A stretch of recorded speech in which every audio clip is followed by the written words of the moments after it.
बहुजन समाज को अभी सड़क पे आना बाकी है। अभी यूजीसी एक्ट में बहुजन समाज के लोग तैयारी कर रहे हैं। लोग जो इनके अनपढ़ हैं, गांव देहात में किसान कमेरा वर्ग के जो लोग हैं, उनके बीच में जब जैसे जैसे मैसेज जा रहा है वो लोग संगठित हो रहे हैं। और एक मंडल 2 जो इसका नाम दिया गया है, मंडल 2 से भी बड़ी लड़ाई होगी। और इस बार इसमें एससी एसटी को तो पहले 2012 का जो कानून था उसमें भी था, लेकिन अब ओबीसी को भी शामिल किया गया। लेकिन ये देखना भूल गए कि ईडब्ल्यूएस जो आर्थिक रूप से कमजोर था उनका भी नाम था, उसमें महिलाओं का भी था। तो महिलाएं तो अपर कास्ट की भी महिलाओं के साथ में शोषण महिला होने की वजह से हो सकता था। वही पावर सेंटर में ही जातिवाद है। जब मीडिया जुडिशियरी, यहाँ एडमिनिस्ट्रेशन में हमारे आईपीएस डीजी रैंक के पदाधिकारी सुसाइड कर रहे हैं जाति उत्पीड़न की वजह से। कॉलेज में प्रोफेसर लेक्चरर को उत्पीड़न हो रहा है। यदि आपका आचरण, यदि आपका व्यवहार अनुसूचित जाति के क्या हुआ, पूरा ब्राह्मण समाज झुंड बना के मारा ही तो था। आप मारेगा तो आप केस कर देंगे। तो क्या आप मार के गोड़ हाथ माथा कान कपार सब फोड़ दीजिएगा और उसके बाद वो केस भी ना करे? मतलब आप चाहते हैं कि जो मनु स्मृति में जो आपने सजा दे दिया वो हम अपना किस्मत मान करके बैठ जाए? बाबा मेरे साथ सामाजिक न्याय के बड़े योद्धा आरजेडी के युवा नेता पूर्व विधायक सतीश कुमार हैं। देश में सबसे ज़्यादा मिशन मूवमेंट को लेकर सक्रिय रहते हैं, विचारधारा से कोई कंप्रोमाइज़ नहीं। यूजीसी के लेकर हम लोग को लगता है कि बहुजन समाज के छात्र अनाथ हो गए हैं। कॉलेज यूनिवर्सिटी में वो धरना प्रदर्शन दे रहे हैं, कर रहे हैं लगातार। और जब यूजीसी गाइडलाइंस आई थी तो जनरल कैटेगरी के गार्जियन सड़कों पर थे, मीडिया सड़कों पर था, उनका जज इस्तीफा दे रहा था। वो कैसे सोचते हैं उस पर ही बात करेंगे कि क्या पॉलिटिकल लीडरशिप की अगर बात करें तो आरजेडी के 2 सांसदों ने संसद में इस मुद्दे को उठाया है। सतीश कुमार जो है वो लगातार इस मुद्दे पर बोल रहे हैं, लेकिन पार्टी की तरफ से चारों तरफ हर पार्टी में बहुजन समाज के बहुजन दलों में चुप्पी है। सतीश जी, समय देने के लिए बहुत बहुत शुक्रिया। कैसे देख रहे हैं इस पूरे मामले को? कहा जा रहा है कि ये लोग अत्याचार शुरू कर देंगे अगर ये गाइडलाइंस आ गया तो। देखिए, उनकी ये विकृत मानसिकता और का एक परिचायक है कि जब कोई कानून बनता है तो ये अपराधियों को रोकने के लिए, अपराध को रोकने के लिए कानून बनता है। अब इसको, उस कानून को लागू हुए बगैर ये कोई कैसे निर्णय ले सकता है कि अमुक वर्ग को अपराधी घोषित कर दिया जाएगा? यदि आप अपराध नहीं करेंगे तो आप अपराधी कैसे होंगे? और रही बात, आराम से बैठिए, हाँ, कि सबसे महत्वपूर्ण बात है कि आज यूजीसी में ये सरकार ने स्वयं जांच करवाई कि भाई 2014 के बाद 118% से ज़्यादा अत्याचार बढ़ा है, जातीय हिंसा बढ़ा है, आत्महत्या से लेकर के आत्महत्या, तमाम तरह का उत्पीड़न का रिपोर्ट आया है। संसदीय कमेटी ने सुझाव दिया और सुझाव पे यूजीसी ने एक एक्ट बनाने का काम किया। लेकिन वो लागू होने से पहले ही जिस तरीके से अपर कास्ट मानसिकता के लोग जो चाहते हैं कि हम सुपर हैं और सबसे ऊपर हैं, ये उनके अंदर एक सोच जो मनु के विधान से आता है, वो आज भी बचतवादी जो सोच है उनके अंदर कायम है। और इसी वजह से उन्हें लगा कि इसमें एससी एसटी को तो पहले 2012 का जो कानून था उसमें भी था, लेकिन अब ओबीसी को भी शामिल किया गया। लेकिन ये देखना भूल गए कि ईडब्ल्यूएस जो आर्थिक रूप से कमजोर था उनका भी नाम था, उसमें महिलाओं का भी था। तो महिलाएं तो अपर कास्ट की भी महिलाओं के साथ में शोषण महिला होने की वजह से हो सकता था।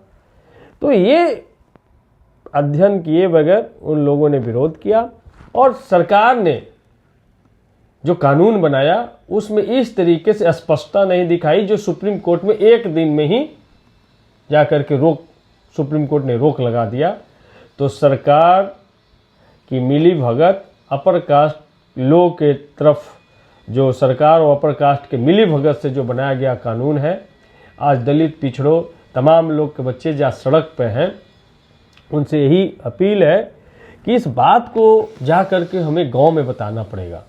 यूनिवर्सिटी में बैठे हुए बच्चे तो समझ रहे हैं लेकिन उनके पेरेंट्स नहीं समझ पा रहे कि यूजीसी एक्ट लागू होने से हमारे बच्चों को क्या फ़ायदा होगा।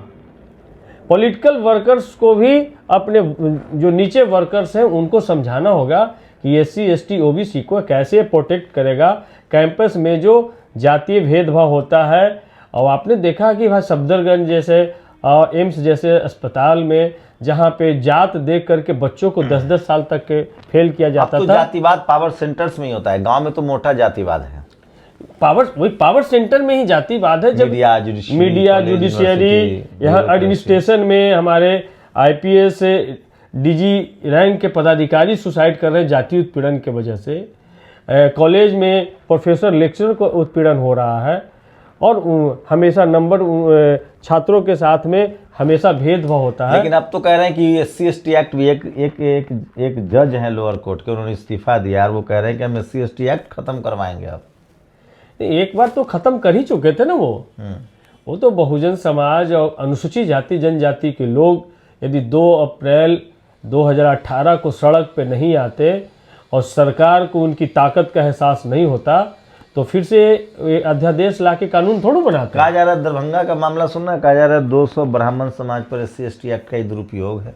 अब ये 200 नहीं 2000 पर ये अपराध हो सकता है, 2000 पर एफआईआर हो सकता है यदि आपका आचरण, यदि आपका व्यवहार अनुसूचित जाति के क्या हुआ, पूरा ब्राह्मण समाज झुंड बना के मारा ही तो था। आप मारेगा तो आप केस कर देंगे, तो क्या आप मार के गोड़ हाथ माथा कान कपार सब फोड़ दीजिएगा और उसके बाद वो केस भी ना करे। मतलब आप चाहते हैं कि जो मनुस्मृति में जो आपने सजा दे दिया वो हम अपना किस्मत मान करके बैठ जाएं। बाबा साहब का संविधान लागू हो गया है और एससी एसटी एक्ट एप्लीकेबल है तो आप पर केस होंगे। आप जाइए, आपका एडमिनिस्ट्रेशन है, आपकी सरकार है, स्वर्ण बचत मानसिकता वाली सरकार है, आप जाइए वहां से सुपरविजन करवाइए। तो ये केस में भी लोगों का नाम नहीं जाए। ये झूठे केस में दलित पिछड़ों को फंसाएंगे, 35-35 साल पुराना केस में लोग को गिरफ्तार कर लेंगे, लेकिन इन पे जो सामने जिसका हाथ टूटा हुआ, सर फटा हुआ है, मतलब नियर टू डेट जिनको मार करके आपने कर दिया है, उन पे यदि अपराधीकृत सिर्फ अनुसूचित जाति होने के वजह से आपने उसको मजदूरी भी नहीं दिया, मजदूरी मांगने गया तो उसके साथ आपने मारपीट किया, और मारपीट के जब वो ये बताने गया तो पूरा गांव पर आपने हमला कर दिया। यही ना स्वर्णवाद, इसी की वजह से ना एससी एसटी एक्ट बना। हम तो राजीव गांधी जी को भी धन्यवाद देते हैं जो सबसे पहले एससी एसटी एक्ट को उन्होंने बनाया, इसकी जरूरत समझी।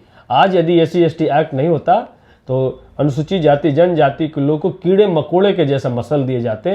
तो ये उनको प्रोटेक्ट करने वाला कानून है। और दरभंगा की घटना ये बताता है कि किस तरीके से 1-2 लोग की लड़ाई को ब्राह्मण समाज ने पूरे गांव की लड़ाई, गांव का स्वाभिमान और दलितों पर हमला करने जाति का स्वाभिमान बना दिया, जाति का स्वाभिमान बना दिया। दलित कैसे पैसा मांग सकता है, कैसे हमारा गमछा डाल सकता है कंधा में कि भी हमारा पैसा लौटा। हमारा कैसे, हमारा तुम्हारी हिम्मत कैसे हुई कि मजदूरी मांग लेगा। या अंबेडकर जयंती, संत रैदास जयंती जो अपने महापुरुषों को जो पढ़ रहे हैं, उसमें मानवर काशीराम साहब का बड़ा योगदान रहा, बिहार में लालू यादव का बड़ा योगदान रहा कि गरीबों को जो उन्होंने स्वर दिया, गरीबों को जो ताकत दी, अब वो थाने तक पहुंच रहे हैं, नहीं तो रास्ते में बहुत चीज दफन हो जाता था। तो इसलिए ब्राह्मण समाज का अपमान हो रहा है। एक ब्राह्मण समाज ने फिल्म बना दी कि घुसखोर पंडित, फिर उसमें अभिनेता भी ब्राह्मण, फाइनेंसर भी ब्राह्मण, वो कह रहे हैं तो पंडित को भी वो कह रहे हैं पंडित। इसका मतलब पंडित का ट्रेडमार्क ब्राह्मण समाज, सिर्फ ब्राह्मण समाज ही पंडित हो सकता है। नहीं, ब्राह्मण समाज क्या बोलते, जो ब्रह्मांड को जानता है वो पंडित कह रहे, पंडित भी मैं ही हूँ। हाँ, पंडित मतलब ब्राह्मण, हाँ, पंडित मतलब सबसे बड़ा ज्ञानी वही है। तो बाबा साहब भी ज्ञानी है, वो भी पंडित हुए। वो तो पंडित के भी इसीलिए तो बाबा हैं, वो सबके बाबा हैं वो। तो इसलिए हम कहना चाहते हैं कि पंडित समाज जो है ये मुगालते में न रहे कि कलम की ताकत आपने हजारों साल तक अपने पास रखा। भारत विश्व गुरु नहीं बना। जब दलित पिछड़ों के पास में बाबा साहब ने कलम की ताकत को पहुंचाई है तो दुनिया में भारत का मान हो रहा है। बाबा साहब जैसे, मानव काशीराम साहब जैसे। प्रधानमंत्री को जो गाली दी गई आपने देखा यूजीसी के वाले बिल में, तो वही तो जो नॉन बायोलॉजिकल। नीचे रहना पड़ेगा आपको। जो ब्राह्मण समाज, ठाकुर समाज है, उसके ऊपर प्रधानमंत्री भी नहीं है। आप राष्ट्रपति बन जाइए, प्रधानमंत्री बन जाइए, आपको नीचे रहना पड़ेगा। इस बात को तो माननीय लोकसभा के स्पीकर ओम बिरला साहब ने भी बोला सार्वजनिक मंच पे क्या कि ब्राह्मण जन्म से श्रेष्ठ है। कहाँ बोला उन्होंने? हाँ, कोटा में एक सभा में उन्होंने बोला। हाँ, तो क्या करना चाहिए? हम लोग को फिर से चरण धो के पीना शुरू कर देना चाहिए? नहीं, इन लोग की पूरी मंशा है कि मनुस्मृति फिर से स्थापित हो और फिर से हम लोग उनके चरण धोए। लेकिन तमाम दलित पिछड़े नेता तो चरण धो के पी ही रहे हैं। नेता पी रहे हैं, लोग नहीं पी सकते हैं और अच्छा, तमाम नहीं पी रहे हैं। सवाल यदि लालू यादव जी ये काम किए होते तो आज लालू यादव पे इतना अत्याचार जुल्म नहीं हुआ विधायक रहा जी था। उनको क्या कहेंगे? जो हिंदू राष्ट्र, जो जात पात के करो विदाई, हिंदू हिंदू भाई भाई, हिंदू राष्ट्र बनाने चले, तब सब कह रहे हैं कि मुस्लिम समाज अच्छा है। नहीं, वो तो हम जो स्वघोषित जो बाबा थे, स्वघोषित जो ज्ञानी अपने आप को सारे हिंदू संगठन, सारे हिंदू बाबा सब जनरल के साथ खड़े हो। हाँ, जगत गुरु कह रहे थे कि साधु की जाति नहीं होती है। जगत गुरु अपने आप को कह रहे थे। जगत गुरु का मतलब जो पूरा जग का गुरु हो। तो बुद्ध थे, दुनिया के गुरु थे। लेकिन ये ऐसा जगत गुरु है कि इनको पता नहीं है कि गंगोत्री कहाँ से निकली, गंगा कहाँ से निकली है। इनको पता ही नहीं है कि भाई कोई खीर खाने से भी जन्म ले सकता है। चलिए, भावनाएं हाथ हो जाएंगी। क्या लग रहा है, यूजीसी एक्ट सरकार फंस गई है, रिस्टोर करेगी? यूजीसी एक्ट में बहुजन समाज को अभी सड़क पे आना बाकी है। अभी यूजीसी एक्ट में बहुजन समाज के लोग तैयारी कर रहे हैं। लोग जो इनके अनपढ़ हैं, गांव देहात में किसान कमेरा वर्ग के जो लोग हैं, उनके बीच में जब जैसे जैसे मैसेज जा रहा है, वो लोग संगठित हो रहे हैं और एक मंडल 2 जो इसका नाम दिया गया है, मंडल 2 से भी बड़ी लड़ाई होगी। और इस बार ये मुगालते में न रहें कि SC ST OBC को जो दिया हुआ अधिकार कोई खत्म कर लेंगे। अभी भी उम्मीदें हैं और बहुत सारे ऐसे SC ST OBC के जो एक्टिविस्ट हैं, उसमें डॉक्टर सतीश दास जी जो हैं, पूर्व विधायक भी हैं, RJD के सीनियर नेता भी हैं, युवा नेता हैं। अभी भी सामाजिक न्याय की लड़ाई लड़ने वाले लोग हैं। अभी समाज अनाथ नहीं हुआ है। कुछ लोग हैं जो अपना कबीर के रास्ते पर फूके, जो घर फूके आपने वो चले हमारे साथ। तो ऐसे लोग हैं। पूरी बातचीत पर अपनी राय जरूर दीजिए। अगर भावनाएं आपकी आहत हुई हो तो माफ़ी मांगता हूँ। हम लोग फिर से उसी दौर में जाना चाहते हैं जब कोई किसी को जाति के नाम पर पैर धो के पीता था। सोचिए। शुक्रिया विधायक जी, बहुत धन्यवाद। बहुत शुक्रिया। शंभू कुमार सिंह, नेशनल दस्तक, पटना। नेशनल दस्तक की आपसे गुजारिश है कि अगर इसको बचाना चाहते हैं तो नेशनल दस्तक को सब्सक्राइब करने के लिए रेड कलर के सब्सक्राइब बटन को दबाएं, फिर बेल आइकन की घंटी दबाएं। नेशनल दस्तक को बचाने के लिए बहुत जरूरी है कि हर खबर को शेयर करें, लाइक करें, कमेंट जरूर करें।